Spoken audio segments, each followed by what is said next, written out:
Boa noite, gente bonita. Tudo bem com vocês? Hoje é sexta-feira, é dia 31, né?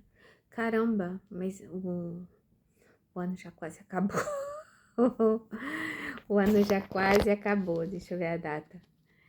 Isso mesmo, dia 31 de julho. Meu Deus do céu. Faltam 4 meses para o ano acabar. Espero que todos estejam bem, que tiveram uma boa semana, um bom dia de trabalho e é isso. Então vamos embora para a leitura do capítulo 5 desse livro maravilhoso que eu amo tanto. E olha que bonitinho, gente, que eu achei que era da minha mãe, o marca-página de corujinha. Era da minha mãe, achei uma papelada aqui, vocês sabem como é que é, né? A pessoa desencarna, mas aí, conforme a gente vai mexendo, vai achando um monte de coisa. Que é isso. Então, capítulo 5 se intitula Os Discípulos. Frequentemente, era nas proximidades de Cafarnaum que o mestre reunia a grande comunidade de seus seguidores. Numerosas pessoas o aguardavam ao longo do caminho, ansiosas por lhe ouvirem a palavra instrutiva. Não tardou, porém, que ele compusesse o seu Perdão, vou recomeçar. Não tardou, porém, que ele compusesse o seu reduzido colégio de discípulos. Depois de uma das suas pregações do novo reino, chamou os 12 companheiros que, desde então, seriam os intérpretes de suas ações e de seus ensinos. Eram eles homens mais humildes e simples do lago de Genezaré. Pedro, André e Filipe eram filhos de Betsaida, de onde vinham igualmente Tiago e João, descendentes de Zebedeu. Levi, Tadeu e Tiago, filhos de Alfeu e sua esposa Cleófas, parenta de Maria. Eram nazarenos e amavam Jesus desde a infância, sendo muitas vezes chamados os irmãos do Senhor. À vista de suas profundas afinidades afetivas, Tomé descendia de um antigo pescador de Dalmanuta, e Bartolomeu nascera de uma família laboriosa de Caná da Galileia. Simão, mais tarde dominado o... Perdão, gente. Eu acho que eu me perdi aqui, só um minutinho. Isso. Dominado o Zelote. Pronto, foi. Deixara a sua terra de Canaã para dedicar-se à pescaria e somente um deles, Judas, destoava um pouco desse concerto, pois nascera em Iscariotes e se consagrara ao pequeno comércio em Cafarnaum, no qual vendia peixes e quinquilharias. Vocês sabem o que é quinquilharias, né? É engraçado que essa palavra é uma palavra que a gente usa em francês, que é quincaillerie. É broloques, né? É o nosso xing-ling de hoje. O reduzido grupo de companheiros do Messias experimentou, a princípio, certas dificuldades para harmonizar-se. Pequeninas contendas geravam a separatividade entre eles. De vez em quando, o mestre os surpreendia em discussões inúteis sobre qual deles seria o maior no reino de Deus. De outras vezes, desejavam saber qual dentre todos revelava sabedoria maior no campo do evangelho. Levi continuava nos seus trabalhos de coletoria local, enquanto Judas prosseguia nos seus pequenos negócios, embora se reunisse diariamente os demais companheiros. Os 10 outros viviam quase que constantemente com Jesus, junto às águas transcendentes de Tiberíades. como se participassem de uma festa incessante de luz. Iniciando-se, entretanto, o período de trabalhos ativos pela divisão da nova doutrina, o mestre reuniu os 12 em casa de Simão Pedro e lhes ministrou as primeiras instruções referentes ao grande apostolado. Vou dar uma parada aqui, porque é interessante de ver como Jesus pescou, né, seus discípulos. Ele não escolheu, né, pessoas ricas, pessoas poderosas, ele escolheu pessoas simples, até alguns ignorantes, né, para fazerem parte daqueles que levariam com ele o evangelho, que aprenderiam com ele o evangelho e que após isso levariam com ele e depois sem ele, né. Gente, desculpa, eu acho que eu tô com a língua bem presa, mas eu acabei de quebrar um dente ali no fundo, o último dente da boca, esse do lado esquerdo, e tá me incomodando um pouquinho. De conformidade com a narrativa de Mateus, as recomendações iniciais do Messias aclaravam as normas de ação que os discípulos deviam seguir para as realizações que lhes competiam concretizar. Amados, entrou Jesus a dizer-lhes, com mansidão extrema, não tomareis o caminho largo por onde anda toda a gente, levada pelos interesses fáceis e inferiores. Buscarei a estrada escabrosa e estreita dos sacrifícios pelo bem de todos. Também não penetrareis nos centros de discussões estéreis à moda dos samaritanos, nos das contendas que não aproveitam as edificações do verdadeiro reino nos corações com sincero esforço. E diante em busca das ovelhas perdidas da casa de nosso Pai, que se encontram em aflição e voluntariamente desterradas de seu divino amor. Reuni convosco todos os que se encontram de coração angustiado e dizei-lhes de minha parte que é chegado o reino de Deus. Trabalhai em cura dos enfermos, limpar os leprosos, ressuscitar os que estão mortos nas sombras do crime ou das desilusões ingratas do mundo. Esclarecei todos os espíritos que se encontram em trevas, dando de graça o que de graça vos é concedido. Não exibais ouro ou prata em vossas vestimentas, porque o reino do céu reserva os mais belos tesouros para os simples. Não ajunteis o supérfluo em alforjes, túnicas ou alpercatas para o caminho, porque digno é o operário do seu sustento. Em qualquer cidade ou aldeia onde entrardes, buscai saber quem deseja aí os bens do céu, com sinceridade e devotamento a Deus, e reparti as bênçãos do Evangelho com os que sejam dignos, até que vos retireis. Quando penetrares em alguma casa, saudai-a com amor. Se essa casa merecer as bênçãos de vossa dedicação, desça sobre ela a vossa paz. Se, porém, não for digna, torne-se a mesma paz aos vossos corações. Se ninguém vos receber, nem desejar ouvir as vossas instruções, retirai-vos sacudindo o pó dos vossos pés, isto é, sem conservardes nenhum rancor e sem vos contaminardes da alheia iniquidade. Em verdade vos digo que dia virá em que menos rigor haverá para os grandes pecadores do que para os quantos procuram a Deus com os lábios da falsa crença, sem sinceridade do coração. É por essa razão que vos envio como ovelhas do antro dos lombos, recomendando-vos a simplicidade das pombas e a providência das serpentes. Acautelai-vos, pois, dos homens, nossos irmãos, porque sereis entregues aos seus tribunais e sereis açoitados nos seus templos suntuosos, no qual está exilada a ideia de Deus. A gente vê aqui que Jesus está dando a receita do bolo, né? Ele está dando tudo que os discípulos terão que fazer, mas também ele já está advertindo que a vida deles não vai ser fácil, né?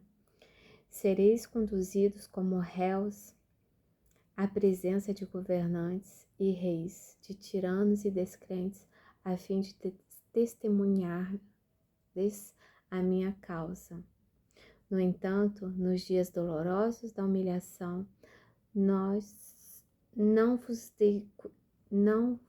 dê cuidado como haveis de falar, porque minha palavra estará convosco e sereis inspirados quando ao que houverdes de dizer. Porque não somos nós que falamos, o Espírito amoroso de nosso Pai é que fala em todos nós.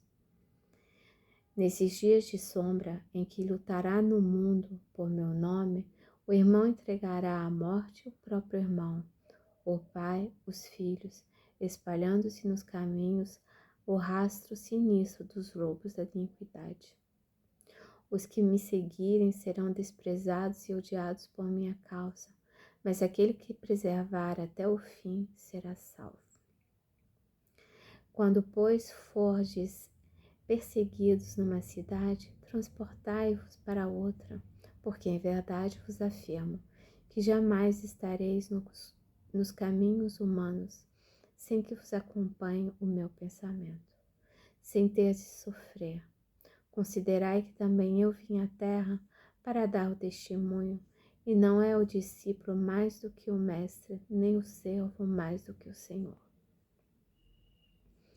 Se o adversário da luz vai reunir contra mim as tentações e as zombarias, o ridículo e a crueldade, que não fará os meus discípulos.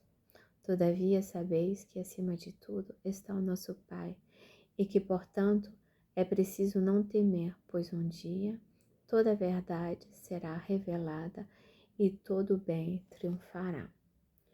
O que vos ensino em particular, difundiu publicamente, porque o que agora escutais aos ouvidos será o objeto de vossas pregações em cima dos telhados. Trabalhai pelo reino de Deus e não temais os que matam o corpo, mas não podem aniquilar a alma. Temei antes os sentimentos malignos que mergulham o corpo e a alma no inferno da consciência. Não se vendem 2 passarinhos por um cetil. Não se vende 2 passarinhos por um cetil? Entretanto, nenhum deles cai dos seus ninhos sem a vontade do nosso Pai. Até mesmo os cabelos de nossas cabeças estão contados. Não temais, pois, porque um homem vale mais que muitos passarinhos. Empregai-vos no amor do Evangelho, e qualquer de vós que me confessar diante dos homens, eu o confessarei igualmente diante do meu Pai que estás nos céus. Gente, essas recomendações de Jesus são a coisa mais linda. E é o que nós também devemos fazer, né? Pregar o Evangelho, não temer, né? Não temer de assumir as nossas crenças, né? De ficarmos firmes frente às adversidades, porque são muitas, né? Ele fala aqui que não adianta pegar a porta larga, que nós precisamos pegar os caminhos sinuosos e a porta estreita. Ele nos fala em pregar com amor. Se porventura formos ofendidos, que a gente simplesmente vai embora sem guardar mágoa. Ele fala das perseguições, né, que os discípulos sofreram, né, porque todos eles, menos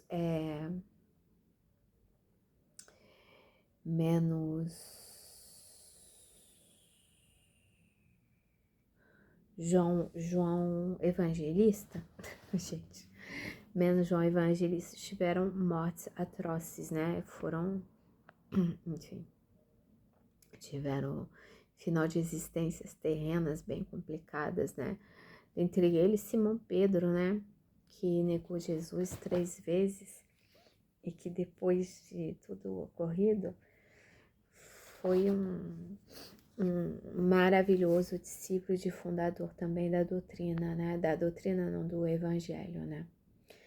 As recomendações de Jesus foram ouvidas ainda por algum tempo. E, terminada sua locução, no semblante de todos perpassava a nota íntima da alegria e da esperança. Os apóstolos criam completar o glorioso porvir do Evangelho do Reino e estremeciam do júbilo de seus corações. Foi quando Judas Iscariotes, como que despertando antes de todos os companheiros daquelas profundas emoções de encantamento, se adiantou para o Messias declarando em termos respeitosos e resolutos: Senhor, os vossos planos são justos e preciosos. Entretanto, é razoável considerarmos que nada poderemos edificar sem a contribuição de algum dinheiro. Ele era bastante materialista, né? Jesus contemplou serenamente e redarguiu: será que Deus precisou das riquezas precárias para construir as belezas do mundo? Em mãos que sabiam dominá-lo, o dinheiro é um instrumento útil, mas nunca será tudo, porque acima dos tesouros perecíveis está o amor com seus infinitos recursos.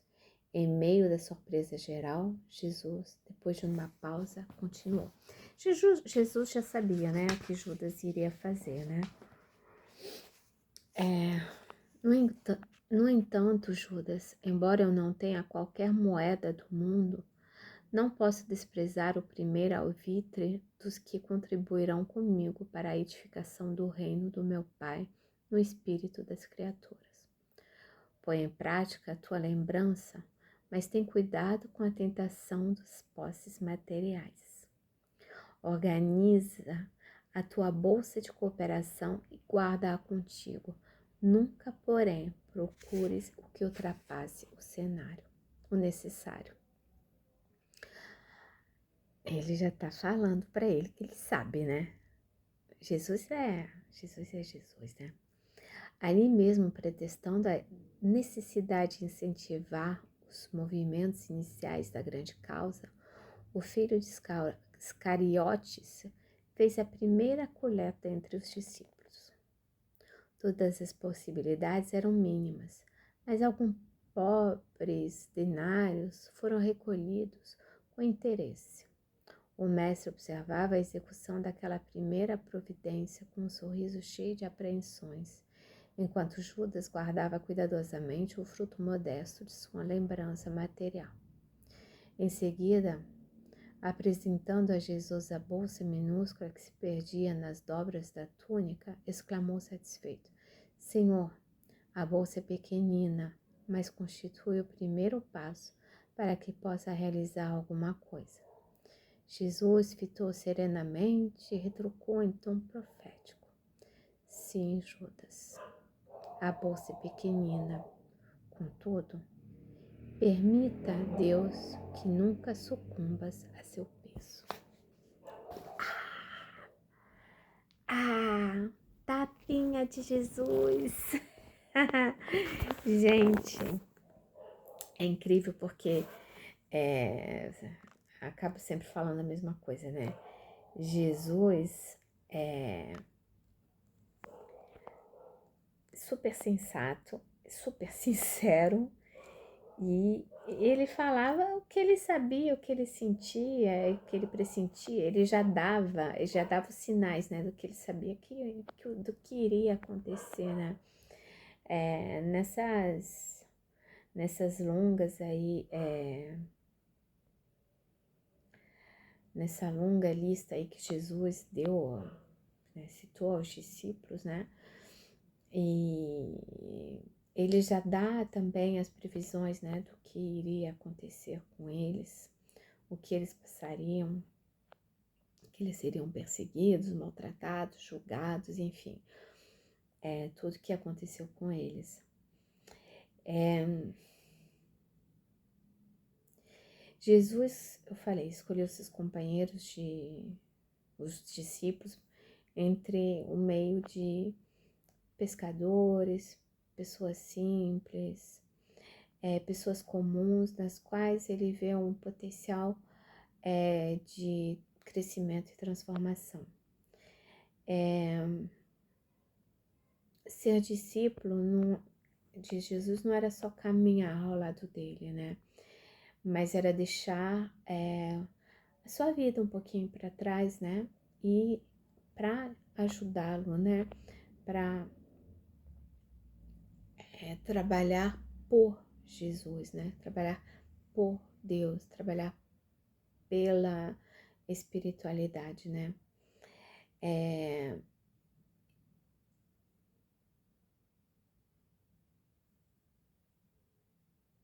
A gente tem nesse capítulo, eu lembro também bastante do Vinde a mim, né? Nós temos que ir até Jesus, né? Jesus já veio até nós e nós precisamos ir até Ele, né? Nós precisamos ser perfeitos? Não, mas precisamos ser um homem de bem, tentar sermos homem de bem, né? Pelas nossas atitudes, não pelas palavras que nós falamos, mas pelas nossas atitudes, né? Jesus é nosso modelo e guia. Ele é o caminho, a verdade e a vida.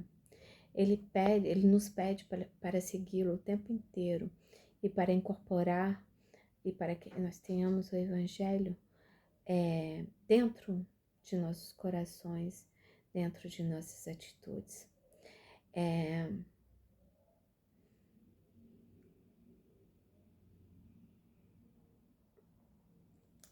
Será que a gente aceita o chamado de Jesus, né?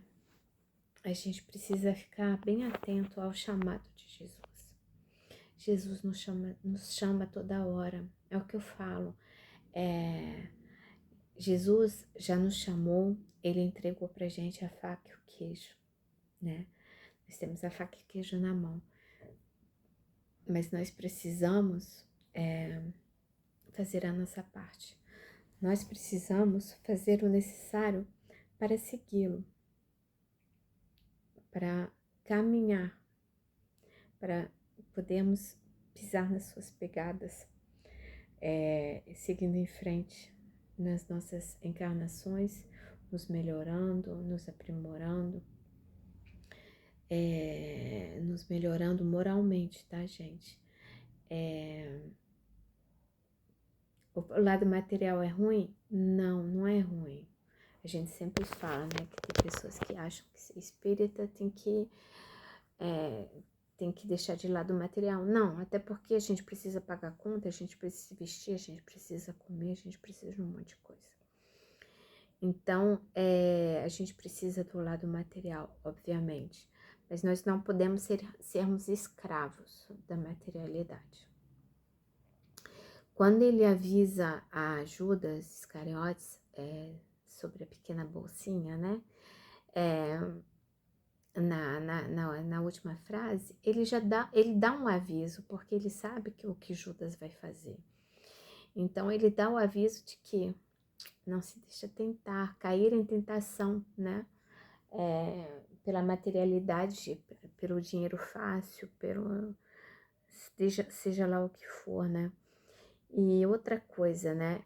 Jesus escolheu a dedo os 12, né? Mas ele escolheu encarnado, será? Ou será que ele já escolheu quando ele estava do lado de lá e que era só um reencontro de almas, né? Kelly, acho que foi um reencontro. Essa escolha dele passa para nós. Claro que ele tem que ser passada para nós, como Jesus escolheu aquelas pessoas simples, humildes, às vezes brutas, enfim, para a divulgação, para o trabalho do seu apostolado. Mas já haviam sido escolhidos antes disso, antes de estarem encarnados. Então, de uma certa forma, apesar do véu do esquecimento, que todos tinham menos Jesus, É,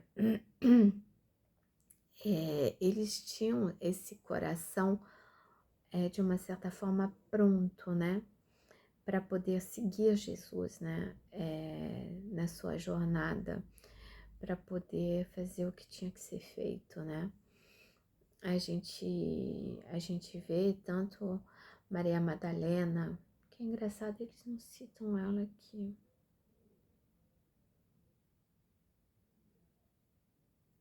Agora que eu pensei, gente, Maria Madalena. Então, Maria Madalena foi uma divulgadora, uma grande divulgadora do Evangelho de Jesus. Ela era a prova viva da força de Jesus, né? O filho do homem, gente. Ele é o filho do homem, ele é o enviado, ele é o Messias, né? E apesar de muitos não acreditarem nesse fato, né? Como os doutores da lei, e esse pessoal todo, eles não acreditavam, né? Que Jesus, quem era Jesus? Os rabinos lá, os sacerdotes, eles tinham uma versão por Jesus incrível, né? Porque na realidade eram pessoas, eles tinham tudo ali para poder fazer a parte deles, mas eles só ficavam na teoria, né? Eles não faziam o que tinha que ser feito, né? E Jesus fala, ele fala com todas as letras, a gente não precisa sair enfeitado de ouro, de prata, de vestimentas, isso e aquilo, para pregar o evangelho. A gente tem que sair com simplicidade, como Francisco de Assis fez, o nosso Chiquinho. Francisco de Assis, ele saiu, ele se despiu das riquezas materiais da vida dele, tudo bem. Ele precisou, naquela época, ser assim radical, para ser entendido, para poder erguer, né, a sua igreja, que não era uma igreja material, igual ele tinha entendido no início, né, mas que era a igreja do coração. Ele tinha que fazer isso. Mas nós podemos muito bem continuar com essa obra. E a gente vê muito os falsos profetas hoje em dia, né? Que trocam favores de Deus, né? Em troca de dinheiro, né? Por dinheiro. Que trocam um pedacinho no céu por dinheiro. Eu não lembro, não lembro quando foi, mas tem uma história que era...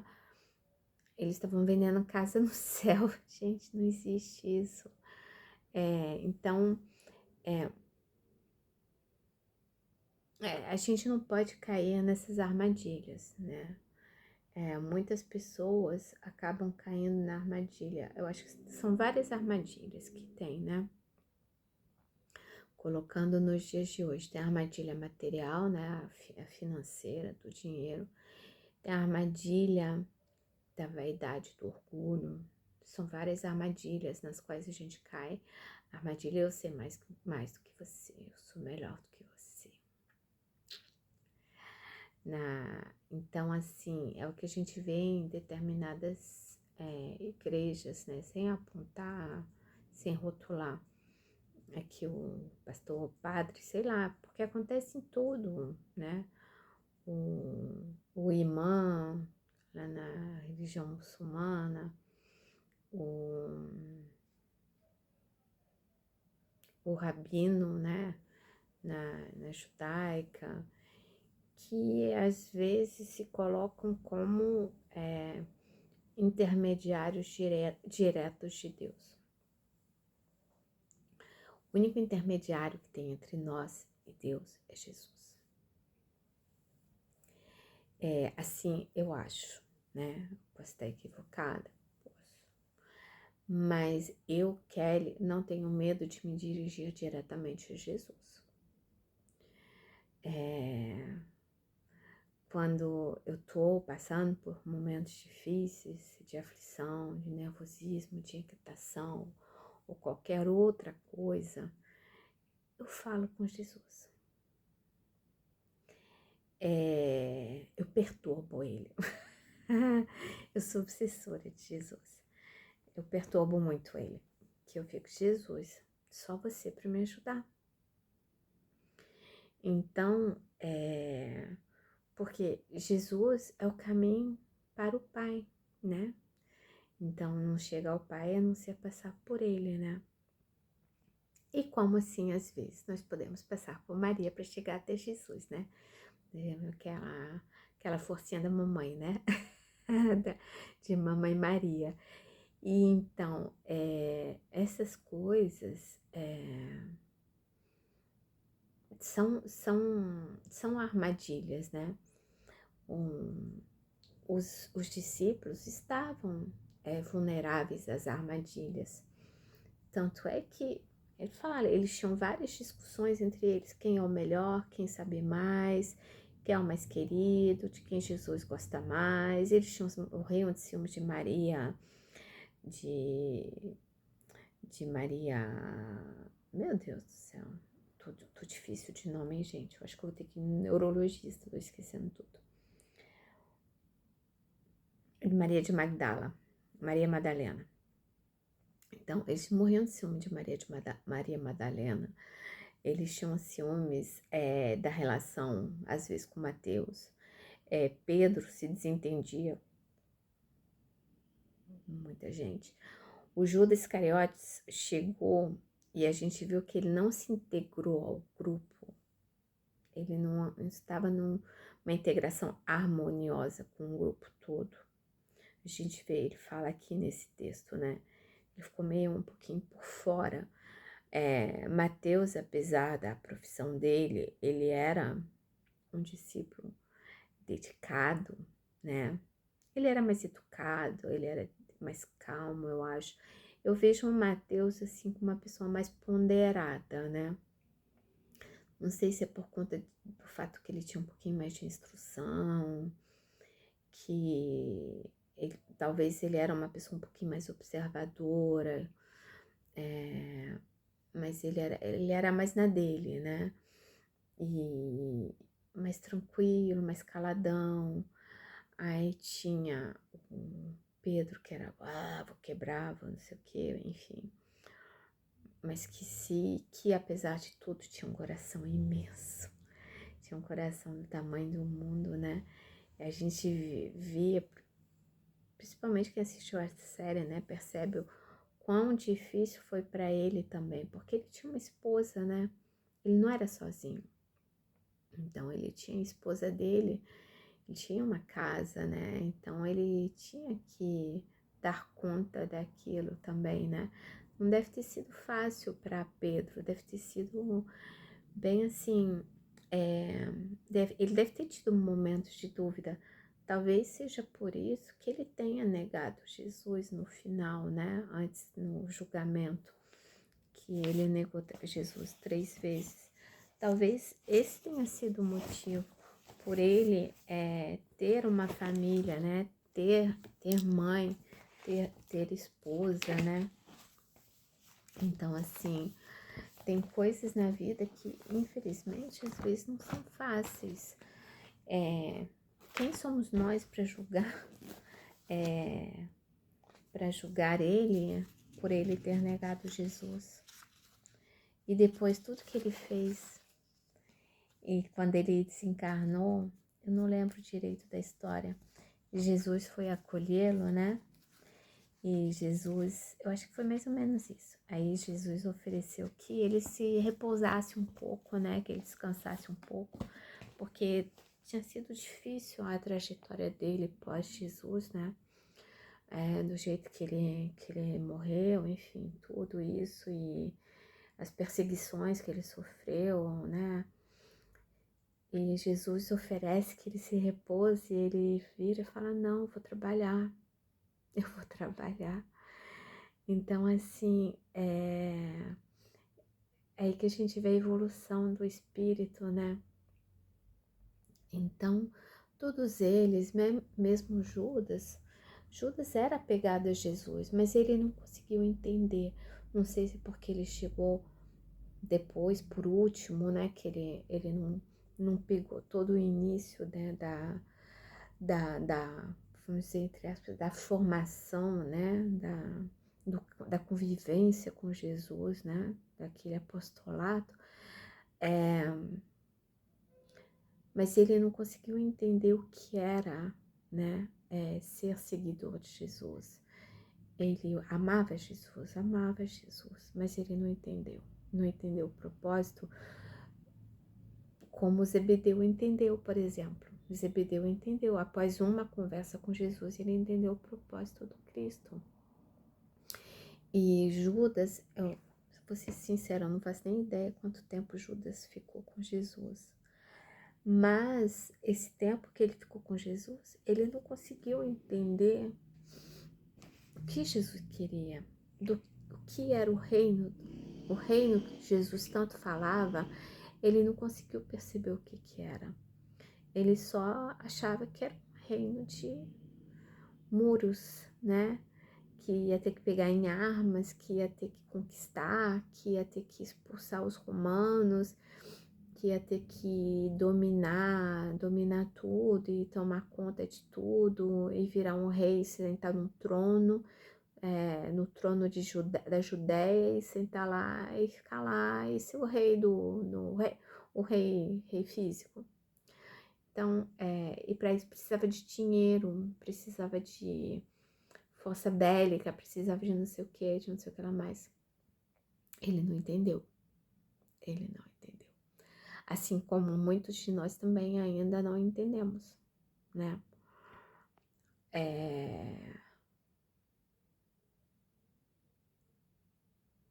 Todos nós somos chamados, né? Temos o chamado. Temos, Jesus nos chama. E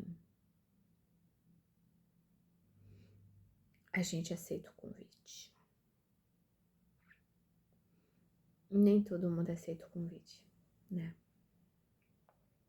A gente vê hoje em dia que tá tendo perseguição aos cristãos, independente da bandeira religiosa, mas tá tendo perseguição aos cristãos. Na instituição de Madre Teresa, é porque essas notícias não se espalham muito. É uma notinha que aparece e depois some. O governo da Índia está proibindo as doações para a instituição de Madre Teresa. Porque se é só uma instituição que faz o bem, que está continuando aquela obra maravilhosa que ela fazia, né, que era ajudar os mais demunidos, né, aquelas pessoas mais simples que tanto precisavam de auxílio, né, tanto precisam, né. Por que, gente? Por qual motivo? Igrejas queimadas, vandalizadas. A gente vê igrejas virando boates, academias.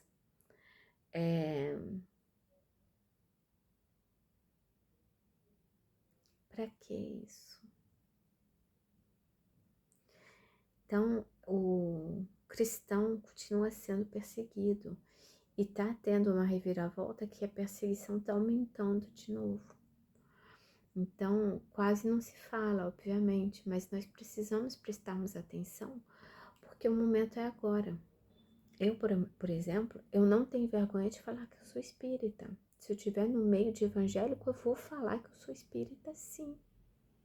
Gostar, gostou, não gostou, tudo bem. Eu não me importo. Eu não tô nem aí. Eu não vou renegar a minha crença. Eu não vou renegar, eu não posso negar que onde eu encontrei Jesus foi dentro do Espiritismo. Porque enquanto eu estive na Igreja Católica, quando eu fui algumas vezes em igrejas evangélicas, eu não encontrei Jesus. Eu encontrei Jesus de verdade no Espiritismo. Então, eu aprendi a amar Jesus, a conhecer Jesus no Espiritismo. Por isso, eu não nego a minha religião, a minha fé. Nós não podemos negar a nossa fé e nossa religião. Qualquer pessoa que chegar perto de mim, entenda, não entenda, vai ouvir que eu sou espírita. Tem uma moça, ela nem fala mais comigo, porque ela descobriu que eu sou espírita e ela é evangélica. Aí ela até comentou com uma amiga minha, ela falou, poxa, uma pena, né? Ele é boazinho, mas ele é espírita, eu não gosto desse povo. Tá tudo bem, tá tudo bem. Ela não fala comigo mais quando ela me cruza pela rua. Mas eu não me importo, porque isso diz mais sobre ela do que sobre mim. Porque enquanto ela não sabia que eu era espírita, eu tava tudo bem. Quando ela descobriu que eu era espírita, meu Deus do céu. Jesus, mudou tudo, né? Então, assim, eu acho que nós não podemos negar que nós seguimos Jesus Cristo. Nós tentamos aceitar o convite. Nós nos equivocamos muito, às vezes ainda. Nós nos perdemos de vez em quando do caminho. Mas assim, a gente volta, a gente reencontra e a gente tenta de novo. E não importa quantas vezes a gente caia, o importante é quantas vezes nós nos levantamos e seguimos adiante. Então vamos fazer isso, vamos acompanhar Jesus com todo o nosso amor, com todo o nosso respeito, com todo o nosso carinho. Vamos aceitar o convite e vamos pregar o Evangelho o tempo todo. E se necessário, usemos palavras, né? Então, teve um episódio que eu achei interessante também. Uma vez eu estava no banheiro da academia, aí estava batendo papo com uma menina lá, não estava falando de religião, não estava falando nada disso. E a gente estava falando mais assim de bem-estar, de saúde mental, uma coisa assim, mais psicologia mesmo. E eu fui conversando com a menina, a gente estava conversando, aí essa pessoa acho que é psicóloga, aí também entrou no meio da conversa, aí a gente foi tentando animar a menina lá, não sei o quê. Aí quando a gente terminou de falar, a psicóloga virou pra mim e falou, você é espírita, né? Eu falei, sou, como é que você sabe? Ela falou, eu não sou espírita, eu sou evangélica, mas eu reconheço espírita, porque vocês têm um dom de falar de uma maneira que ajuda as pessoas sem forçar. Aí eu fiquei olhando assim pra ela, falei, caramba, poxa, legal. Obrigada pelo elogio, que foi um elogio. Então, assim, eu achei interessante para ver as diferenças, né? Uma elogiou o fato de eu ser espírita e ter tentado ajudar a menina que estava abalada psicologicamente, e a outra me crucificou por eu ser espírita. Então, assim, a gente vai ver todo esse tipo a gente vai viver vários tipos de situações parecidas pelo nosso caminho, pelas nossas jornadas. Estão prestando atenção, nossas jornadas. Então, não é só nessa vida, na anterior, mas assim nas próximas, assim, nas que virão. Tudo bem que a gente está indo para um mundo de regeneração, mas não será ainda um mundo perfeito, ainda haverá diferenças, ainda haverá equívocos, não haverá, assim, haverá uma maioria de bondade, mas ainda haverá uma maldade. Não será tão forte como a gente vê hoje, mas ainda haverá, ainda existirá. Então, nós precisamos ainda ter muita força e determinação. A gente precisa se despir dos nossos orgulhos, dos nossos preconceitos, de nossas vaidades, de nosso materialismo. A gente não pode ser apegado ao dinheiro. A gente precisa do dinheiro, a gente pode ter dinheiro até para poder ajudar o próximo, a uma boa. Porque eu nunca vou condenar um milionário, porque o milionário, ele tá gerando emprego. Ele está nutrindo quantas bocas aquele homem que é um empresário milionário tá enchendo a geladeira daquelas pessoas? Quantas pessoas estão enchendo a geladeira com o dinheiro daquele homem? Um monte de gente goste dele ou não goste, o Elon Musk. Um monte de gente começou a criticar porque ele foi o primeiro bilionário do planeta. Poxa, que bom! Que bom! Olha a quantidade de emprego que esse homem gera pelo mundo afora. Quantas pessoas comem graças a esse homem? Quantas pessoas têm acesso a medicamentos, a tratamentos médicos, graças a esse homem? Se ele foi isso, aquilo, não sei o que, não importa. Não importa. É isso que as pessoas não entendem. O rico é rico, ok, ele é rico. Mas se ele estiver empregando 1.000 funcionários, são 1.000 famílias comendo. São 1.000 famílias. A gente às vezes não gosta de determinada empresa, mas gostando ou não daquela empresa, são famílias que estão vivendo graças àquela empresa. Eu nunca vou comemorar demissão em massa. Não vou, porque eu só fico pensando quantas famílias vão ficar abaixo do nível da pobreza por conta da perda de emprego. Essas fábricas que fecham, que demitem 400, 4.000, 1.000 pessoas, centenas de pessoas, milhares de pessoas. Eu não comemoro isso. Eu acho triste. Eu acho triste porque eu fico pensando, são mais pessoas desempregadas, mais pessoas que vão precisar procurar emprego e vai dar graças a Deus se achar um. Porque não está sendo fácil. A gente está vivendo uma época, principalmente aqui no Brasil, tá difícil trabalhar. As pessoas falam, não trabalha quem não quer. Não é bem assim. Não é bem assim. É muito difícil trabalhar nesse país. É muito complicado. Eu nunca fiquei sem trabalhar sem que eu quisesse na Europa um dia sequer. Se eu quisesse, eu trabalhava 365 dias por ano. Aqui, eu já cansei de correr atrás de trabalho, já cansei de correr, de fazer entrevista, já cansei de tudo, que não dá em nada. Eu nunca perdi uma entrevista de emprego na minha vida até chegar aqui. O Brasil, para mim, foi um tapa assim na cara. Porque são coisas que acontecem aqui que eu fico horrorizada. Porque você não tem escapatória. Então, assim, ou você sobrevive, o quê? Ou você morre, né? Então, assim, eu vejo pessoas julgando, cheio de gente vendendo quentinha na rua, deixa a pessoa trabalhar vendendo quentinha na rua. Deixa a pessoa vender quentinha.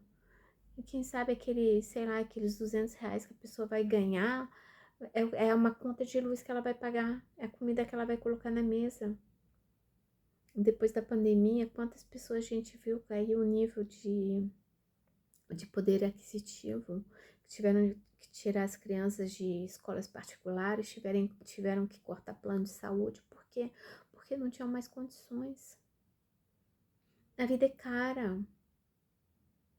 A vida tá cara e tá cada vez mais cara. Tá difícil viver. Então, eu não vou criticar quem tá ficando bilionário, quem tá ficando milionário, porque a partir do momento que essas pessoas estão gerando emprego, vamos dar graças a Deus que essas pessoas estão gerando emprego. Há milionários aí pelo mundo afora que a gente nunca escuta, mas que ajudam muito, que tem ONGs que ajudam, que fazem um monte de coisa, que oferecem cursos profissionalizantes. Ó, pega o Neymar, o pessoal vive tacando pedra no Neymar, tadinho do bichinho. Eu nem gosto, eu nem sou fã dele, não gosto dele. Não, assim, não é que eu não goste dele. Como jogador de futebol, pra mim, assim, não interessa o que ele é, o que ele deixou de ser, se ele é bom, se ele não é bom, não importa. Não importa que ele tem um projeto social lá do Lar de Santos, que é uma maravilha, que auxilia milhares de famílias por ano. Ele oferece curso profissionalizante até para os pais. Para aqueles que querem conseguir carreira esportiva, tem cesta básica, tem visita médica. O menino faz um trabalho social maravilhoso e o pessoal vive tacando pedra nele. Por quê? Porque ele não fica se vendendo, né? Ele não fica falando, ele não fica falando. E por aí vai, tem vários assim. Então, eu não julgo essas pessoas. Então, o dinheiro, é o que eu falo. Isso é o dinheiro bem empregado. Ele tem os luxos dele, tem não sei o quê. Pode ter, porque do lado ele está ajudando. O errado é você estar cheio de dinheiro e ser que nem o tio Patinhas, agarrado aquele dinheiro e não soltar um centavo sequer para ajudar alguém. Esse sim, esse não tá, esse tá equivocado. Esse tá. Mas aquele que tá com dinheiro, que ajuda o próximo, da maneira que se for dando emprego, se for dando uma cesta básica, se for por um projeto social, se for por isso e aquilo, não importa, tá ajudando. Tá ajudando, tá ajudando. E é sobre isso. Materialismo é o dinheiro mal empregado, é aquele apego. Ah, eu sou apegada. Sou apegada à minha camisa aqui, à minha blusa. Sou apegada à minha blusa. Não posso ser apegada à minha blusa. Não posso. Eu não nasci com ela e não vou embora com ela.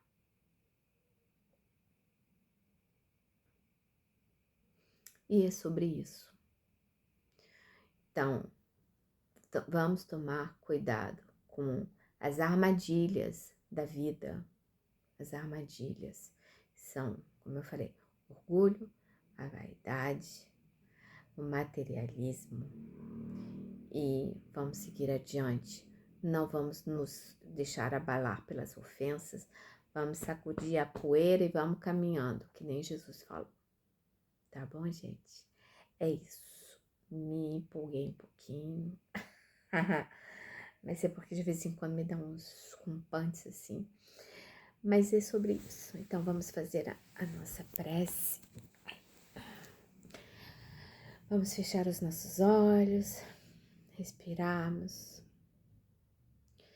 e agradecemos ao Mestre por tantos ensinamentos. Eu acho que essa lista de tarefas que ele deu aos apóstolos será muito útil para nós também. Que nós possamos seguirmos os seus passos da melhor maneira possível, sendo amorosos, cuidadosos, caridosos para com os outros e para com nós mesmos. Que todos nós tenhamos em nossos corações a certeza do amor de Jesus, do seu amparo, a certeza do carinho de Maria Santíssima, que nos cobre com seu manto de amor de mãe, a certeza de que, sim, podemos alcançarmos o reino dos céus, fazendo aquilo que for necessário para nos melhorarmos moralmente e nos elevarmos espiritualmente. Agradecemos aos nossos mentores que tão pacientemente nos ajudam, nos guiam, nos intuem de bons pensamentos, de boas ações. Que nossos lares possam ser protegidos nesse momento, que cada pessoa que se encontra debaixo do nosso teto nesse instante receba um banho de luz, um banho de harmonia, um banho de amor da espiritualidade amiga.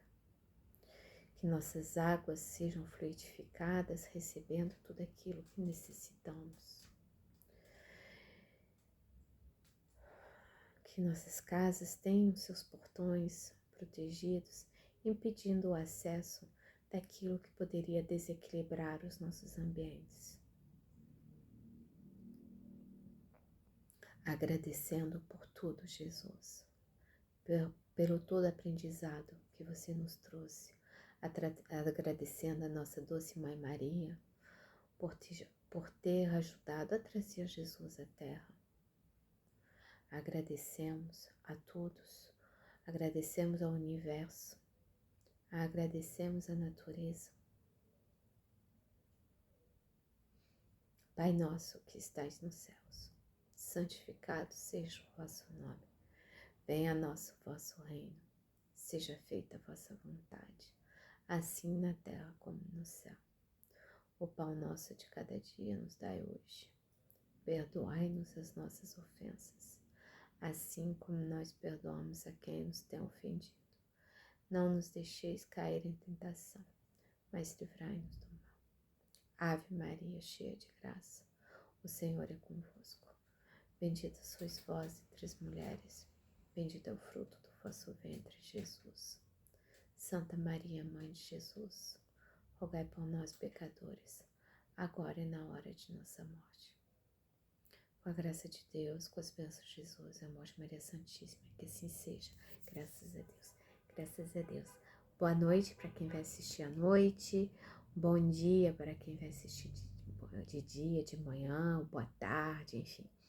Que todos tenham uma noite maravilhosa, um dia maravilhoso, uma tarde maravilhosa, um excelente final de semana para todos nós e que possamos continuarmos com Jesus, crescendo sempre dentro de nossos corações. Beijos no coração de todos, fiquem com Deus. Tchau, tchau.